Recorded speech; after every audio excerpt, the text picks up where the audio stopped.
হ্যাঁ ভাই, এই যে এখানে প্রত্যেক জায়গাতে দেখেন এই ভিডিও দেখছেন, ব্লগ তো নাই, একটা রকি লেগে আছে। একটা রিং নাই, এখানে একটা রিং নেই, একটা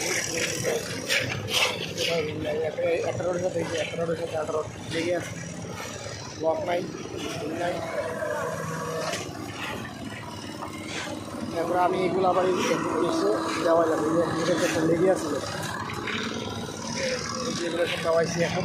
এখনও লাগে আছে কলামগুলোর, একটাতে ভিতরে রিং নাই, সব উপরে। ওইখানেও রিং, কলামটা রিংটা নামাচ্ছে, রিং নামাইতে গেলে কলামের সেই ল্যাপিংটা এটা আবার খুলে গেছে, কিন্তু রিংটা নাই, খুলে গেছে। ওই যে ল্যাপিং রড খুলে গেছে। তো আপনার রডের ইয়েটা দেখাই, ল্যাপিংটা